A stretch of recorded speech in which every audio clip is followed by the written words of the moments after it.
علی بھائی آپ کی اکیڈمی میں کیا خواتین کو آنے کی اجازت ہے؟ بالکل کوئی اجازت نہیں جی، کوئی ادھر آنے کی کوشش نہ کرے، اس قسم کی کوئی حرکت نہ کرے۔ اس کی وجہ یہ ہے کہ خواتین کو ضرورت ہی نہیں ہے گھر سے باہر نکلنے کی، آج کل تو کوئی بہانہ ہی نہیں ہے۔ اور اس حوالے سے جو علماء یہ دھوکہ دے کے حضرت عائشہ صدیقہ کی مثالیں دیتے ہیں کہ ان کے پاس جا کے لوگ علم حاصل کرتے تھے، پہلی بات ہے حضرت عائشہ نے کبھی کسی صحابی کے گھر جا کے کوئی درس نہیں دیا، کوئی ضعیف روایت لے ہیں۔ سیدہ عائشہ سے بھی جو اصحاب جا کے علم سیکھتے تھے وہ پردے میں سیکھتے تھے، حجرے سے باہر۔ دوسرا، سیدہ عائشہ کے پاس وہ علم تھا جس کا سورس وہی تھی، نبی علیہ السلام کی آئلی زندگی۔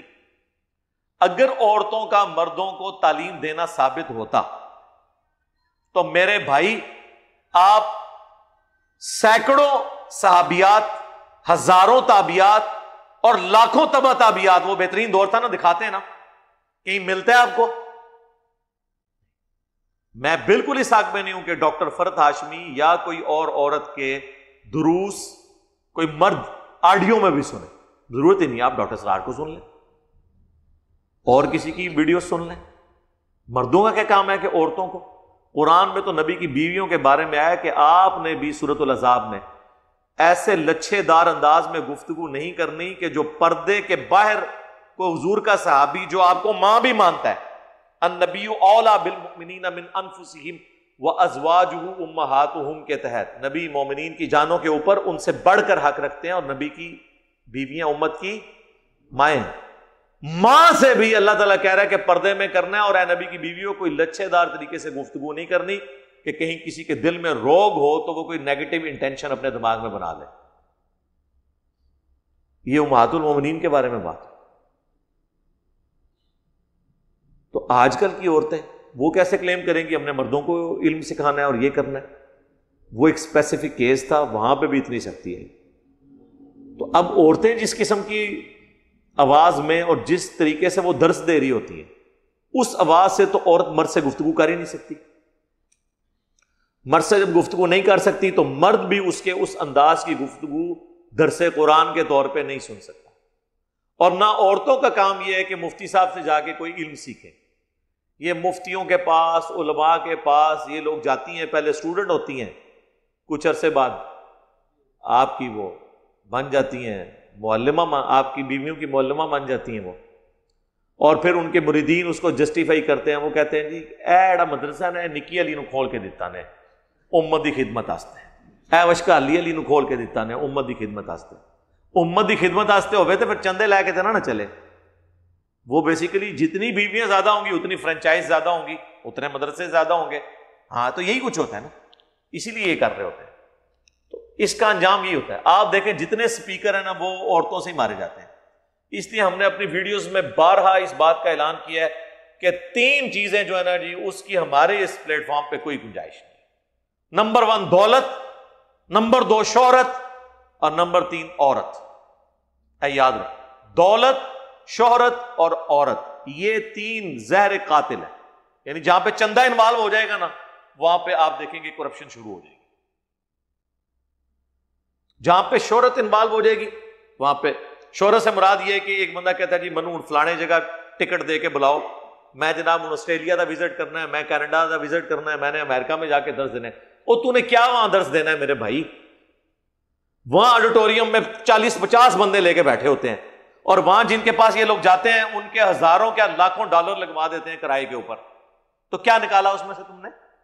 یہاں بیٹھو، سوال منگواؤ، ویڈیو میں ریکارڈ کرو اور ویڈیو لنک سے خطاب کر لو کہ ڈائریکٹ کرنا ہے۔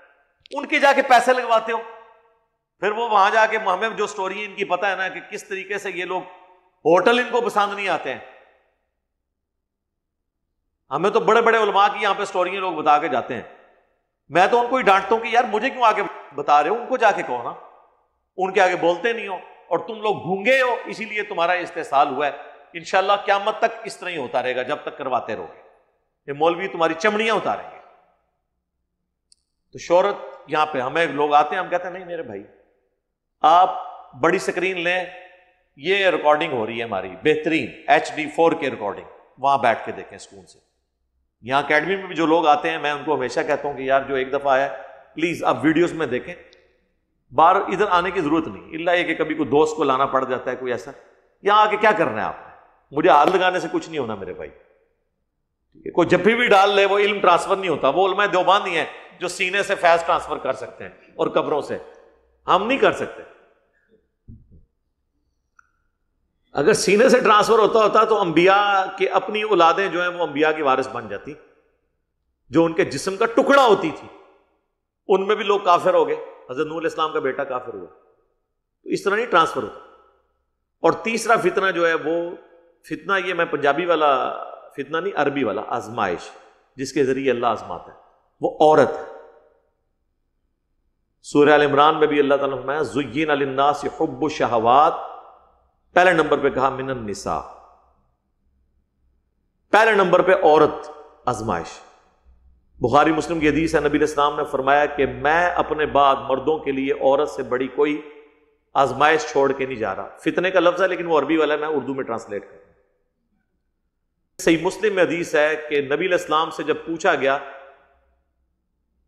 اچانک اٹھ جانے والی نگاہ کے بارے میں, مرد کی عورت پہ اٹھے یا عورت کی مرد کے اوپر, تو فرمایا مجھے میرے رب نے حکم دیا کہ میں اسے نیچا کروں, جسے وہ علماء نے ٹرانسلیٹ کیا کہ پہلی نگاہ معاف ہے. وہ ڈال کے معاف نہیں ہے, اچانک اٹھ جانے والی نظر.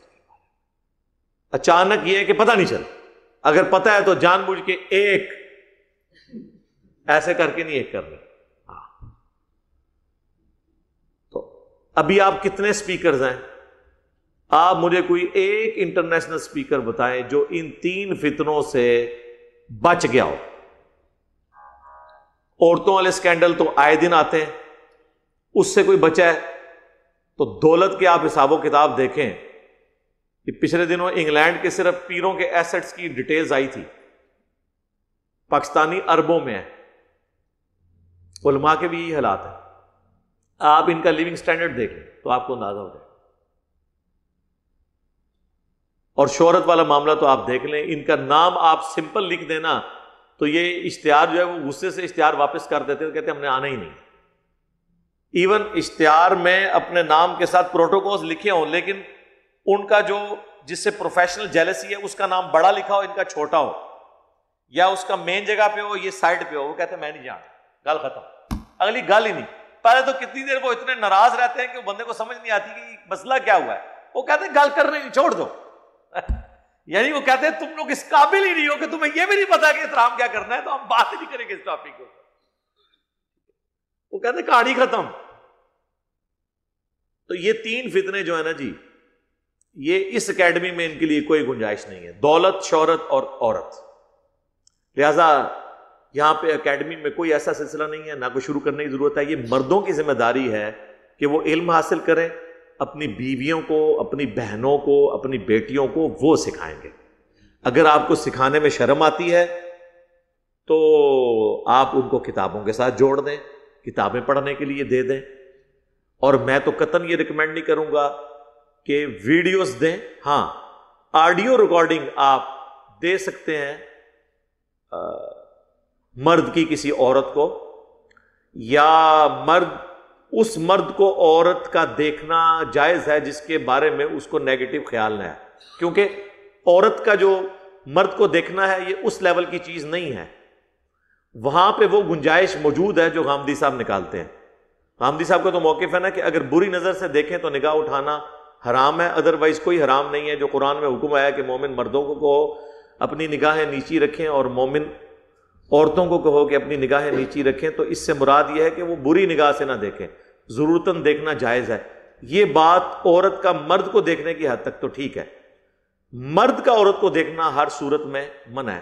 اس کی وجہ یہ ہے کہ مرد ایکٹیو نیچر کا ہوتا ہے, اس میں برا خیال آ جاتا ہے. عورتیں عموماً اس طرح کی نہیں ہوتی ہیں, ان کو اللہ تعالیٰ نے پیسیو بنایا. اسی لیے آپ دیکھیں کہ جو پردہ ہے نا وہ مرد نے نہیں کرنا ہوتا, عورت نے کرنا ہوتا ہے. ادروائز تو اللہ تعالیٰ حکم دیتا ہے کہ مرد بھی پردہ کر کے نکلے تاکہ کسی عورت کی نگاہ نہ ان پہ پڑ جائے. یہ اس کا فزیکلی ثبوت ہے کہ اللہ تعالیٰ نے دونوں کو ڈیفرنٹ بنایا. بہرحال جہاں پہ خطرہ ہو وہاں پہ آڈیو سنیں, ویڈیو کو دیکھنے کی ضرورت ہی نہیں ہے. تو اس لیے یہ یہاں پہ اکیڈمی میں اس طرح کا کوئی سلسلہ نہیں ہے. اب تو یہ یوٹیوب کی وجہ سے, ویڈیوز کی وجہ سے یہ ایشو ہی ختم ہو گیا کہ آپ کسی فزیکلی کسی جگہ پہ جا کے کریں. ہاں جہاں پہ عورتیں درس دیتی ہیں وہاں اپنی عورتوں کو ضرور.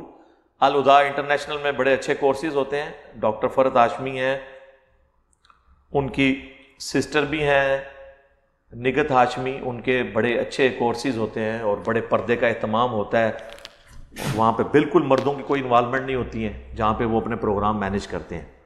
وہاں پہ آپ اپنی بیویوں کو, بیٹیوں کو, بہنوں کو, ماؤں کو بھیجیں, وہ درس اٹینڈ کریں, کورسز کریں. لیکن جہاں مرد و عورت کا اختلاط ہے اس کی اسلام میں بالکل کوئی گنجائش نہیں. جامعہ ترمذی میں حدیث ہے جہاں پہ دو اجنبی مرد و عورت ہوتے ہیں تیسرا شیطان ان میں ہوتا ہے. بخاری اور مسلم دونوں میں حدیث ہے, نبی علیہ السلام سے جب مرد و عورت کے اختلاط کے بارے میں پوچھا گیا, اس کانٹیکسٹ میں سوال ہوا کہ دیور کے بارے میں آپ کا کیا موقف ہے. آپ نے فرمایا دیور تو موت ہے. اتنے سخت لفظ استعمال کیے. اور آپ دیکھ لیں آج کل, میں تو خیر مجھے یاد ہی نہیں ہے کہ میں نے شاید میٹرک سے پہلے کبھی آخری دفعہ کوئی اندھیرا اجالا ڈرامہ دیکھا, اس کے بعد تو میں نے کوئی ڈرامہ, اتنا ٹائم ہی نہیں تھا. لیکن ہمیں لوگ بتاتے ہیں کہ جی اب تو ڈراموں میں اس قسم کی چیزیں, وہ اس قسم کے افیئرز دکھا کے اور پریکٹیکلی لوگوں کو اپنی طرف سے وہ تو ایجوکیٹ ہی کر رہے ہیں نا کہ یہ بھی ہوتا ہے. کئی ایک ایسی چیزیں جو عام لوگوں کو پتہ ہی نہیں ہوتی ہیں, وہ ان ڈراموں کے ذریعے خام خواہ لوگوں کو ایجوکیٹ کرتے ہیں اور بے حیائی جو ہے وہ پھیلا رہے ہیں. دیکھیں ہم جب چھوٹے چھوٹے تھے اس وقت ایک ہی ڈرامہ 8 سے 9 لگتا تھا, سڑکیں ویران ہو جاتی تھی, لوگ وہ بیٹھ کے دیکھتے تھے اور اس سے آپ کوئی مورل لیسن لے کے اٹھتے تھے. یعنی 80s کے 90s کے جو ڈرامے ہیں نا وہ ماسٹر پیس ہیں. من چلے کا سودا اشفاق صاحب کا لگتا تھا, اندھیرا اجالا, وارث, یہ وہ ڈرامے تھے جنہوں نے اس نیشن کی ذہنی تطہیر کی اور بلڈنگ, جسے کہتے ہیں نا بلڈ کرنا کسی نیشن کو. لیکن اب کیا ہے, اب ڈراموں میں وہ کلچر دکھایا جا رہا ہے جو ہمارے ملک کے رہنے والے لوگ ہی نہیں ہیں. جس قسم کی گاڑیاں اور جس قسم کے یہ معاملات دکھائے جا رہے ہیں, یہ تو پاکستان میں 0.0001% لوگوں کے پاس بھی اتنی دولت نہیں ہے کہ وہ اس قسم کی زندگی گزارے. آپ کے سامنے یہ سارے معاملات, تو وہ کس قسم کے لوگوں کو پروموٹ کر رہے ہیں, اس میں سے کیا نکال رہے ہیں؟ ڈرامے تو ختم ہی کر دینے چاہیے. میں تو کہتا ہوں ڈاکومنٹریز ہونی چاہیے. اس کی بجائے آپ national geographic, discovery, animal planet, یہ چینلز دیکھیں.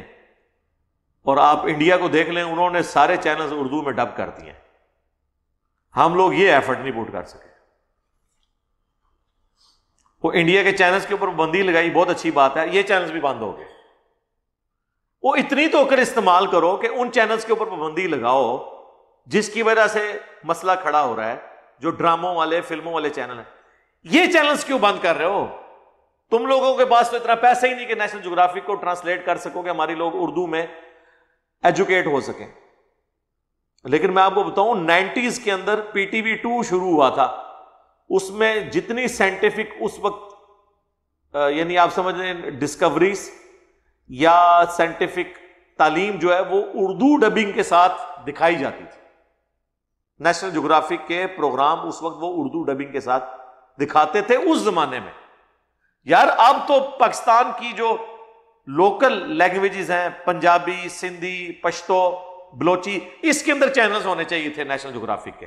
یعنی ایک سٹیپ آگے ہونا چاہیے تھا نا. تو آج کے ذرا ینگ بچوں کو پوچھیں جو 99 یا 2000 کے بعد پیدا ہوئے ہیں, ان سے ذرا پوچھیں کہ انہوں نے کبھی اردو ڈبنگ کے ساتھ کوئی سائنٹیفک پروگرام ہمارے چینلز کے اوپر دیکھا ہے؟ اس کا مطلب ہم تو بالکل ریورس ہی گئے ہیں نا. 90s میں PTV 2 ایجوکیشنل کا چینل شروع ہوا تھا, تو اس میں تو یہ سب کچھ ہوتا تھا. ایون FSC لیول کی جو فزکس تھی اس کے سارے وہ ایکسپیریمنٹس پرفارم کر کے, وہ جو گوروں نے کیے ہوتے تھے, اسے اردو ڈبنگ کے ساتھ دکھایا جاتا تھا. ایک ایک چیزیں کلیئر ہوتی تھی. اب تو ہمیں بہت آگے جانا چاہیے تھا, لیکن ہم تھیندے تھی گیا. بس آپ ہمارے پولیٹیشنز کے, ہمارے ریاستی اداروں کے لیڈرز کی صرف باتیں, بیانات سن لیں, ٹھیک ہے. اپنے سب کے بچے باہر پڑھ رہے ہیں, کیوں؟ انہیں پتہ ہے کہ یہاں پہ تعلیم کا معیار ہی نہیں ہے. ابھی ہمارے پرائم منسٹر صاحب نے کہا کہ جی تعلیم میں نے سب کی ایک جیسی کرنی ہے. تو ایک جیسی کرنے کا تو مطلب یہ تھا کہ جو لوگ آکسفورڈ کا سلیبس نہیں پڑھ رہے ان کو اپ لفٹ کریں. انہوں نے پکڑ کے جو پڑھ رہے تھے ان کو بھی نیچے کر دیا.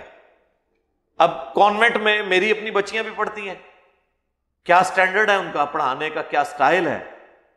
میں کہتا ہوں جی بچی آپ کانوینٹ داخل کرائیں پھر 10 سال کے لیے بھول جائیں, وہ سب کو ایک جیسا بنا کے نکالتے ہیں. یہ ہوتے ہیں اسکول. ان کو کہہ رہے ہیں جی آکسفورڈ ختم کر کے آپ پنجاب ٹیکسٹ بک بورڈ لگائیں, بجائے پنجاب ٹیکسٹ بک بورڈ کے کورس کو اپ ڈیٹ کرنے کے ان کو پکڑ کے گھسیٹ رہے ہیں کہ اگر ہمارا کوئی ٹیلنٹڈ بچے نکل رہے ہیں ملک سے کانوینٹ سے پڑھ کے تو وہ بھی نکلنے بند ہو جائیں. اور رہی صحیح کسر جڑی کرونا نے کاٹ دیتی ہے, بچے قابو سے ہی باہر ہو گئے.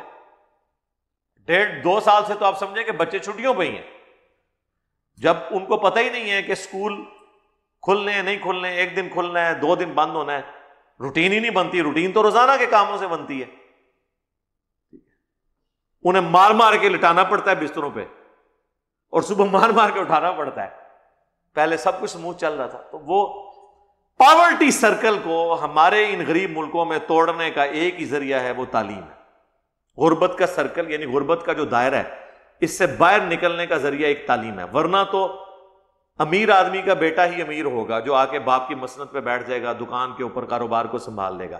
لیکن غریب آدمی کا بچہ جس کے پاس ریسورسز ہی کوئی نہیں ہے وہ امیر تو ہو ہی نہیں سکتا سوائے ایک چیز کے کہ وہ پڑھ لکھ جائے, اچھی نوکری حاصل کر لے اور وہ پھر اس پاورٹی سرکل سے پوری فیملی کو باہر نکال لے. یعنی اکثر آپ مڈل کلاس فیملیز جو دیکھتے ہیں, لوور مڈل کلاس, وہ تعلیم کے ذریعے اوپر آئی نہیں ہیں. ہم میں سے کتنے لوگ ایسے ہیں, آپ ہمارے باؤ اجداد کو دیکھیں گے وہ بیچارے ان کی وہ اس طرح کا لائف کا سٹینڈرڈ نہیں ہوگا, لیکن تعلیم کی وجہ سے آہستہ آہستہ فائنانس میٹ ہوئی ہے. تو غریب خاندانوں کے پاس ایک ہی ذریعہ تھا کہ تعلیم کے ذریعے وہ غربت کے سرکل سے خود بھی نکلتے, پاورٹی سرکل سے اپنے گھر والوں کو بھی نکالتے, وہ بھی غریب سے یہ بھی چھین لیا ان لوگوں نے. تو اس طریقے سے اب آپ دیکھ لیں امریکہ میں, یورپ کے اندر اب ویکسینیشن کے بعد انہوں نے پراپرلی اسکول وغیرہ کھول دیے, اور یہاں پہ آپ حالت دیکھ لیں جو کچھ ہو رہا ہے. تو کسی چیز کے اوپر کوئی توجہ نہیں ہمارے بڑوں کی. جب ہمارے بڑوں کی میٹنگز جو ہیں وہ دوسرے سیاسی لیڈروں کے خلاف ہو رہی ہوں اور ملک کے ایشو ڈسکس نہ ہو رہے ہوں, ہماری اپوزیشن کا کام صرف گورنمنٹ کی ٹانگیں کھینچنا ہو, ایک دوسرے کے سکینڈلز نکالنا ہو, ایک دوسرے کی ویڈیوز لیک کرنا ہو, بجائے کوئی کام کرنے کے, پھر سر یہی کچھ ہوگا. جب ہم اسی پہ لگے ہوئے کہ ہم کسی کی ویڈیو بنوا لیں اور لیک کر دیں تو سر پھر قوم کا تو پھر یہی حال ہوگا نا. تو یہ ہمارے بس میرا خیال ہے ہمارے جو بڑے ہیں نا یہ صرف ایک دوسرے کی ویڈیوز بنا سکتے ہیں, کام کوئی نہیں اس قوم کے لیے کر سکتے.